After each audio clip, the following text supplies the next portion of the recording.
Hello, good afternoon, everybody. So today we are going to speak and learn about the low backache. How to deal with the low backache? What are the etiology? What are the pathophysiology behind the low backache?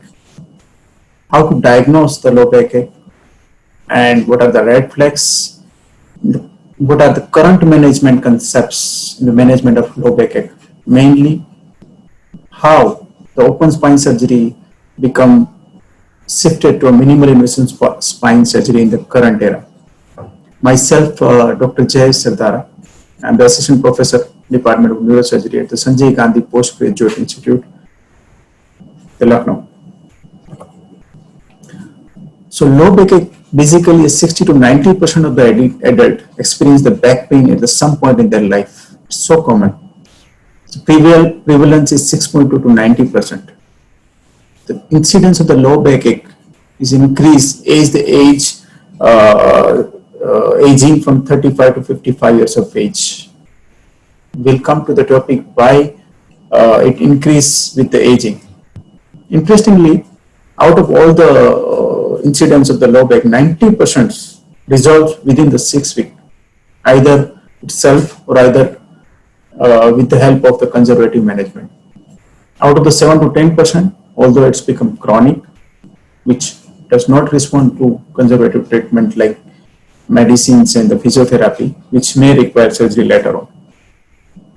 Male and female are equally affected. Low backache is the most common cause in the world related with the work-related disability nowadays, according to the literature. In the last decades, in the current era, the management of the backache in the spine surgery, the open spine surgery has shifted to the minimal invasive spine surgery, mainly because it yields fast recovery, less blood loss, and less postoperative pain. And as I told, very fast improvement in and a recovery to your day-to-day routine activity. That is the reason why MIS has become more popular in management of the low backache.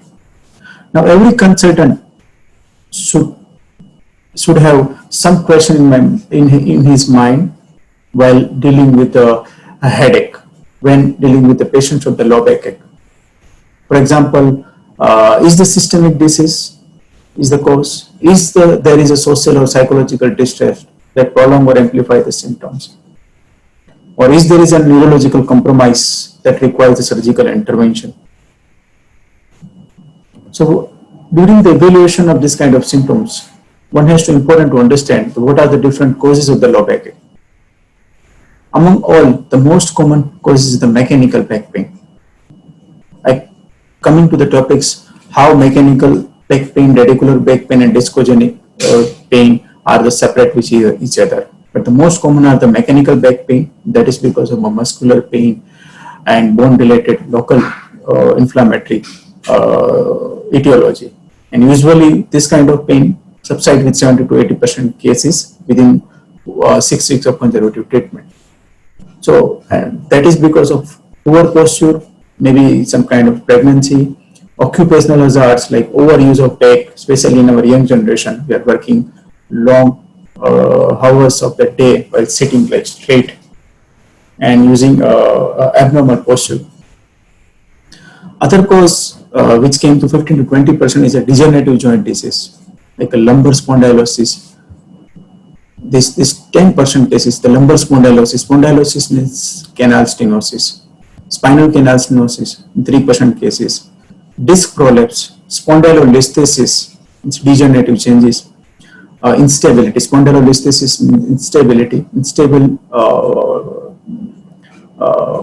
between the two vertebrae, which leads to dislocation of one vertebra to each other. Muscle sprain, that is responsible for the mechanical back pain. Some of the rare causes, like which came 2%, is the inflammatory arthritis infections.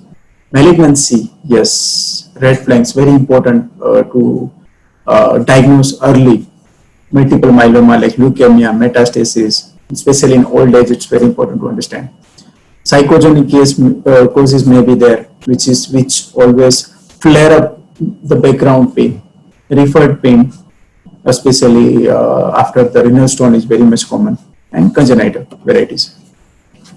So it's very imperative to understand the pathophysiology of the low back ache, why it occurs. So as I told you, age increase. First of all, we should know the basic spine anatomy. For example, spine. This is the basically spinal motion segment. So the one spine motion segment means two vertebra in between intervertebral disc space. So this is the vertebral body. This is the pedicle and facet joint, and this is the facet joint. So as far as spinal motion segment is concerned, this vertebral body and one disc contained makes entire two-thirds of the whole spinal motion segment, and the facet joint and lamina and spinous process and all the posterior ligaments makes posterior one-third of the spinal motion segment. So physiologically, when we stand, the function of this spine motion segment is to share the load, and to absorb the shock, which mainly occurred by this disc. So the material of the disc is made up of periphery by the annulus and center by the nucleus pulposus. So the peripheral annulus is basically made up of collagen. Now this nucleus pulposus has a lots of water content. So now what happened when the age increase? Because of aging process, there is a water content inside the nucleus pulposus is decreased. In other words, the elasticity of the disc is decreased, known as a disc desiccation, which leads to disc prolapse. Now, because of this disc prolapse,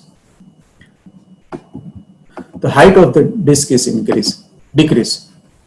So overall, while we are walking or while we are standing, the 75 to 80% of the load, which is mainly transmitted to anterior one-third of this disc and this column, because of decrease in the disc space, it shifts to posterior one-third, mainly on the facet joints. And because of the abnormal facet joint load bearing, gradually it becomes degenerate, and to compensate and to protect that root, it becomes hypertrophied. Similarly, as the disc is periphery contained by the annulus become tear, and there will be a disc prolapse, which causing compression of this foramen into the nerve root, and this is probably responsible for the radicular pain. Gradually, because of abnormal load bearing, there will be a vertebral body collapse, and it leads to later on the instability of the spondylolisthesis. So this is how the pathophysiology of low back pain can be explained. Now, what are the pain generator which is responsible for the backache? So one important pain generator is discogenic. For discogenic pain is the annulus. Nucleus pulposus doesn't have a nerve receptor, but this annulus is a very painful pain-bearing receptors. Yes. Then the facet joints, the ligaments, the periosteum overlaying the facet joints, and nerve structure. So these are the mainly pain generators available, which is responsible for the backache. We should be remember this pain generation. Now, how in clinically how we diagnose the low backache? So first of all, once a patient came to us, we see the symptomatology of pain. What kind of pain is that? The behavior of the pain. For example, some patients have a flexion, the pain increase, low backache increase because of flexion. So it may be because of muscular ligamentation, maybe because of osteoporosis, which decrease in the calcium and which leads to compressed fracture of the body. Sometimes with the flexion it may increase. With the flexion, pressure over the disc is increased, so it may be a discogenic. Sometimes extension-based pain in the low back. It more gives the clue of the lumbar canal stenosis, because once you extend the canal, reduce the space of the canal become more narrow because the ligamentum fluum buckled posteriorly and it makes the canal more narrow. This leads to stenosis, this leads to compression of the nerve root. Facet joint pain, it's always occur in the extension. Similarly, central disc prolapse, low back occurring extension. Transitional pain. Transitional means change in the movement. When you change in the posture, there will be a pain. More commonly occurs in spondylolisthesis, sacroiliac joint, phenomenon with the facet joint. So how to diagnose the disc prolapse? So we do a straight leg raise test. What is this? Once you ask the patient to lay down and once you raise the leg, between the 35 to 70 degree angle, there will be a tension applied to the sciatic root at this angle and it will start causing pain exactly at the back. So we can diagnose the radiculopathy, radicular pain exactly 35 to 70 degree. And by this way, we can differentiate between the radicular pain, mechanical pain, and discogenic pain.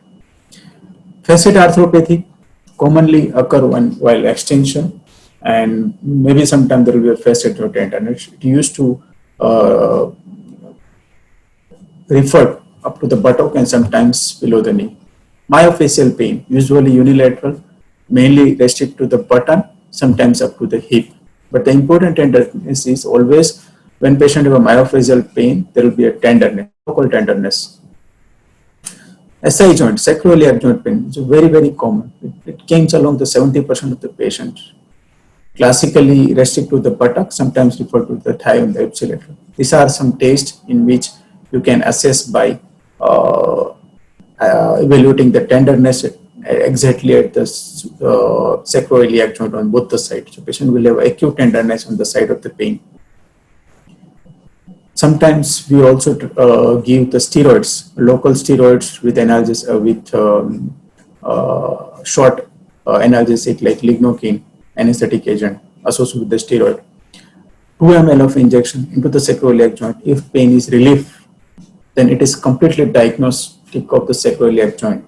More sensitive and more sensitive. It differentiates between the hip joint pain, myofascial pain, and sacroiliac joint pain.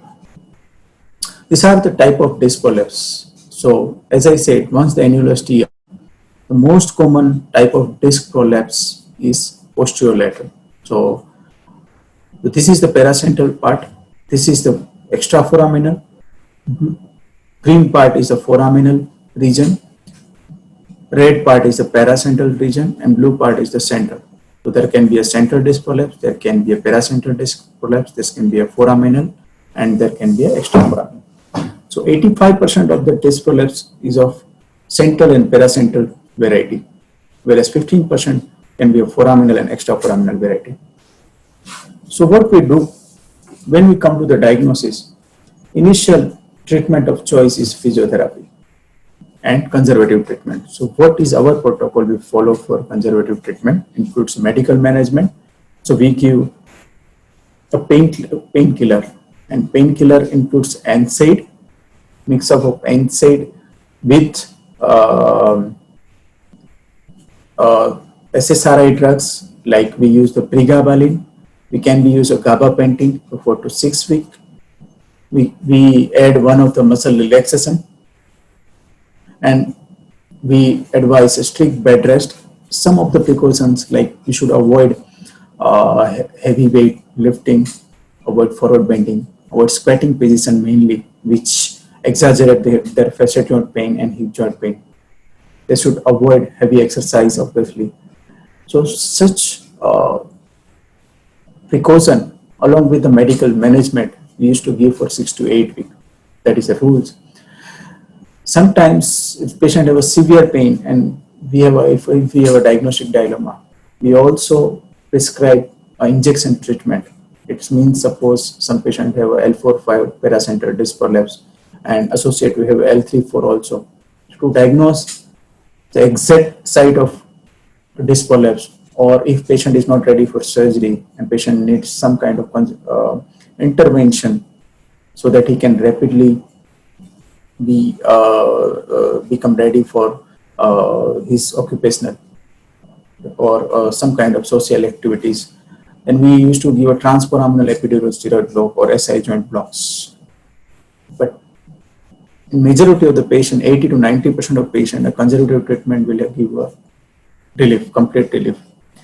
In those patients, We also give a physiotherapy. Physiotherapy here, as I demonstrated here, this is, we call this a spinal extension exercise, in which thrice a day for 10 to 15 minutes, patient is asked to lie down on abdominal side and raise the leg opposite, and the opposite limb, upper limb, as possible as high, to make a U shape. So to make to give a more and more extension exercise to his back. This will help to strengthen his paraspinal muscle. Usually it works. After giving this 6 to 8 week of medical treatment, sometimes intervention also. Usually, because if you give an intervention like epidural steroid, it only works for 6 to 8 weeks only. After that, the pain usually recur. So after 1 to 2 months of conservative treatment, we offer a surgery. So what are the surgical options? So few decades back, there were popularized the conventional spine surgery. It was the only option available in that era, in which our principle of treatment for the backache is mainly because of radicular pain, or pain because of compression of the nerve root or tightness of the canal, mainly canal stenosis. We used to do a laminectomy so that we decompress the nerve root. That was our principle. If there were instability, our principle of surgery could be fixation, or to make it stable, the fixation by the screw and the rod that allow it to be fused, lumbar interbody fusion. So in order to decompress the nerve root, we had to do we can see here that's huge exposure, so much more than 10 to 15 centimeter exposure was required. Prolonged spinal muscle retraction was required, that may leads to muscle damage. Excessive bone resection was required, laminectomy, facet joint become instability. So these are some of the disadvantages of the open spine surgery, in which there can be a risk of significant blood loss, infection, paraspinal dissection, and necrosis. And sometimes on long time, adjacent segment disease and failed back syndrome can also occur. So this is the reason why we also acquired a minimal invasive spine surgery option in all the cases, especially in our center. For example, for the discogenic pain, the open spine surgery option, because to deal with the disc prolapse, is the conventional laminectomy and discectomy. Now we switch over to the endoscopic or the tubular microscopic discectomy, in which require less than 5 mm or 1 centimeter. For the facet joint hypertrophy and lumbar canal stenosis, conventionally we used laminectomy and decompression. Now we do an endoscopic decompression. For radiculopathy or radicular pain due to unilateral or bilateral nerve root compression, laminectomy and discectomy we used to do in past. Now we convert to endoscopic or tubular microdiscectomy. Mechanical pain for the spinal instability, laminectomy and screw fixation by the open method was used. It's now converted to a percutaneous pedicle screw fixation. We called it the MIS TLIF, which has become now popularized because it requires only 2.5 to 3 centimeter incision instead of 10 to 15 centimeter incision. Vertebral body collapse because of osteoporosis or the tumors or fractures. Initially, the open corpectomy and fusion was the treatment option. Now it just need a percutaneous needle insertion, kyphoplasty, vertebroplasty, and then fusion. So what are our surgical algorithms to deal with the back pain? So initially, once the patient came with the back pain or radicular pain or neurogenic claudication, we do a X-ray in epilateral as well as dynamic, meaning both the flexion, extension view, to rule out dynamic instability. Then we can come to the diagnosis with the help of the MRI and X-ray. that patient have a disc prolapse, patient have a lumbar canal stenosis, or the spondylolisthesis, or the body collapse. So if we found that patient has a PIVD, prolapse intervertebral disc, and if patient had a central or paracentral disc prolapse, as I told, we go for microscopic tubular or the endoscopic interlaminar discectomy. For the foraminal and extraforaminal discectomy, the treatment option is endoscopic discectomy via transforaminal approach, which can be done under local anesthesia. This is the protocol now we are following. Obviously, we can also offer the open approach, but the minimal invasive spine surgery is always better than the open approach in some of the cases. Pure lumbar canal stenosis, we follow endoscopic decompression via interlaminar disc endo technique.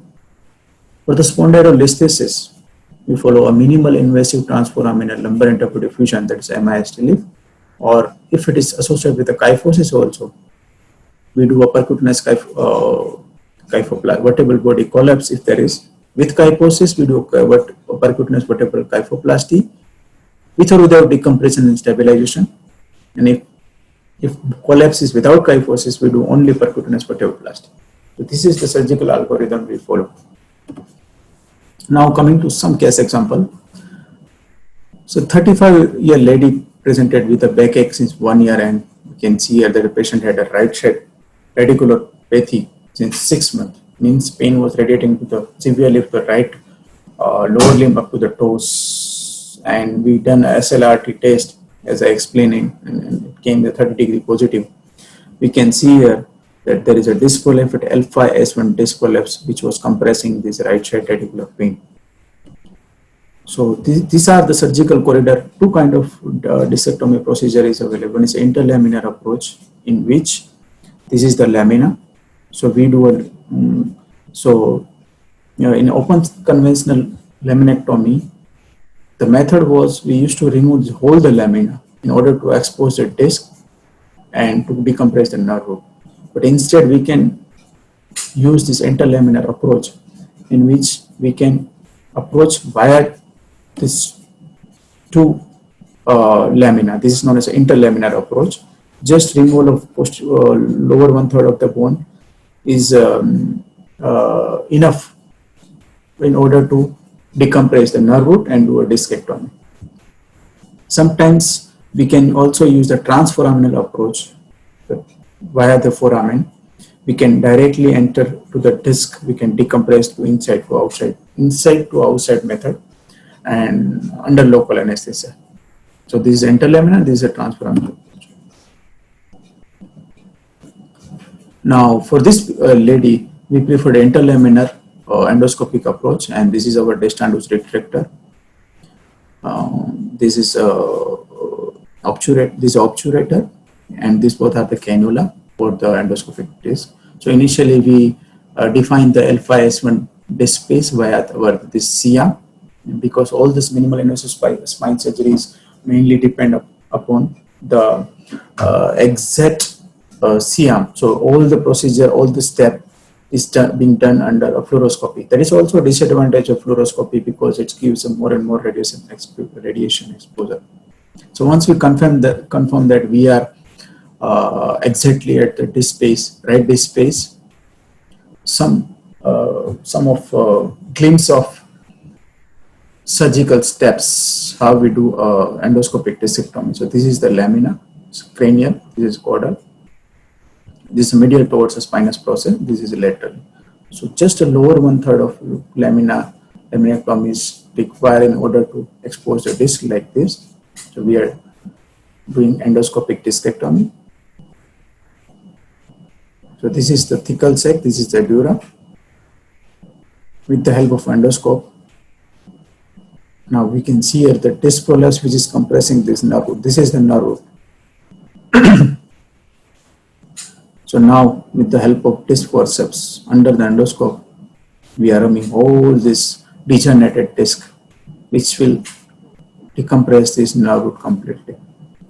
So with the help of only just a 1.6 centimeter incision, patient completely resolved and patient discharged after 2 days, and we can evaluate the improvement in the pain score by this OSWST disability scores, which is a part of our protocol. We can see here that the perioperative it was 73 and postoperative become 8 only. Here postoperative MRI can see that there is no disc prolapse in the postoperative MRI. Nerve root are completely free.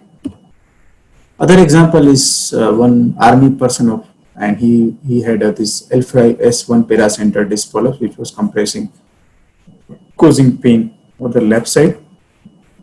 This is another retractor for the microscopic discectomy. So instead of endoscope, we are using a microscope for this patient, and this is known as a tubular microdiscectomy because this 1 to 1.5 centimeter tube is available. Instead of large incision, we use just a 1.5 to 2 centimeter incision. We are doing a tubular microdiscectomy with the help of this tubular retractor with the help of microscope. And similarly, the left side of nerve root become free and patient discharged on day 2 with just a mild incision compared to a previous one. Now this male patient, 31-year male patient, have a back pain since 2 years with right side radiculopathy or the L5 region. SLRT was restricted, and diagnosed was L4-5 foraminal disc prolapse. We can see here the disc prolapse is more in the foramen than the central and paracentral part. So we plan to do a L4-5 transforaminal endoscopic discectomy under local anesthesia. So this is the advantage of this new novel method of a transforaminal endoscopic discectomy, in which patient is completely conscious. During the procedure, we used to check a neurological deterioration if there is. So what we do, we define the L4-5 space under the fluoroscopy. We put a needle 18 gauge cannula directly into the foramen like this, like here. From the lateral side, that the incision is approximately 8 to 10 centimeter laterally. Under the CM, we put a needle and directly inside the annulus. Then we put a dilator. This sharp and thin needle is replaced by all the dilators. Then we put a cannula and we put endoscope, which is approximately 6 to 8 millimeter thick. So the inner size of this endoscope is 8 millimeter.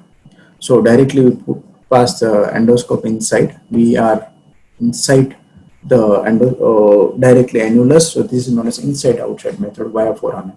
And we can see this white part is a complete degenerated disc prolapse, which came as a a single, like a ball. It came out completely. So some of the claims, this a white part is a disc. Once we directly enter the endoscope inside the disc, this is a degenerated part of the disc. So this is being done under local anesthesia. Patient is completely awake. We can check the safety of the nerve root, and finally, by step, we completely remove the only degenerated part nearby, which is compressing this root via Cambine's triangle, and finally we can see that the overlying annulus is free and floating. So that's how we can confirm that the patient is pain free. So we can see that, the advantage of this patient being done in the local anesthesia, the pain is relieved immediately, completely resolved, and patient is discharged the day of the surgery after 4 to 5 hours without any neurological deficit. As we are using the only 8 millimeter cannula, the incision site is less than 4 millimeter. So we can say it's a sutureless discectomy. Now what we do for the listhesis, for the spine instability, as we can see here that this patient of 46-year male presented with a back pain and radiculopathy since 2 years, and on the dynamic X-ray we found that there were instability between the L3 and L4 vertebra. We can see here that compared to flexion, in extension there were instability with the mild disc prolapse with the mild canal stenosis. So this is the disc, this is the root. We can see that it compressed, the disc prolapse is compressing the thecal sac as well as nerve root. So, but instead of conventional approach with laminectomy decompress and putting a screw in the body and big rod with 15 to centimeter incision. Use a minimal invasive transforaminal lumbar interbody fusion in which we decompress the disc and facet removal of facet joint is being done by a microscope by this tubular retractor, and then we put a screw in one level above and one level body via pedicle but via percutaneously via this guide wire. So this is L4, this is L5. So our plan is to remove this facet so that we can decompress the L4 exiting and traversing nerve. And so we will going to remove only this part of the facet. So we can do the discectomy and decompression the nerve root, and we can put a cage in the same interbody space, intervertebral space. So as far as step is concerned, so initially what we do, we use this retractor directly via 2 centimeter incision. We directly land up over the facet, the help of the C-arm. Then once you dock there, with the help of microscope, you do a facetectomy. After that, you put a cage, and then you put a 4 guide wire, 2 level above and 2 level below in the pedicle, and over the guide wire, you put a 4 percutaneous screw directly over the skin. So it doesn't require a 15 centimeter incision like this. So just a small steps. So this is the retractor directly land up over the facet joint. And so these are the L3-4 lumbar instability or lumbar spondylolisthesis. This is inferior articular process, the superior articular process. We are dealing the inferior articular process of L3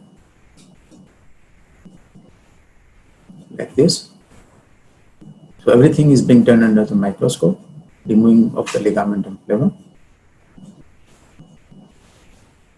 So I'm just elaborating the basic steps for basic understanding.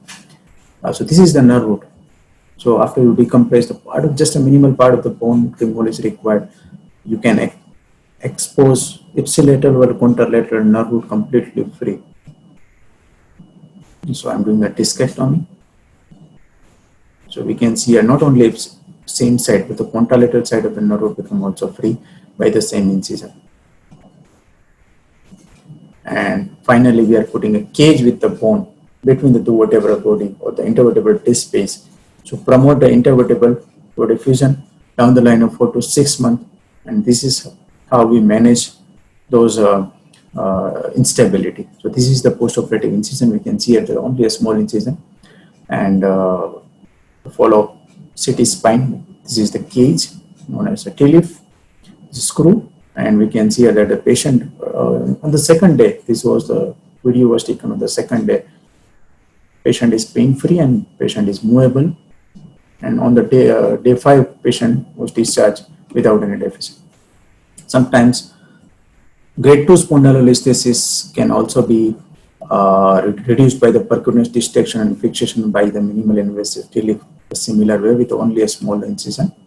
3-level or 4-level fusion can also be possible with the help of MIS T-leaf, but I suggest that it would need experience of more than 40 or 50 cases first of one single level MIS T-leaf. Similarly, in case of vertebral body collapse, we put a needle directly because of osteoporosis or sometimes malignancy, the body becomes collapsed. So with the percutaneously, we can put a needle directly into the body, and we can put a cement. So because it is a very, the cement the temperature is more than 70 to 80 degrees Celsius, it's degenerate, it's centrifuge or degenerate or damage the pain receptors. And second thing, it stabilizes the microsegments of unstable segment. So that could be the reason for the acute pain of the osteoporotic fracture. So just a percutaneous vertebroplasty is a procedure which can be done under local anesthesia. Patient have immediate relief. Another procedures. So we can see that the average blood loss hospital stay is just 1 to 2 days compared to the conventional procedure of the 7 days.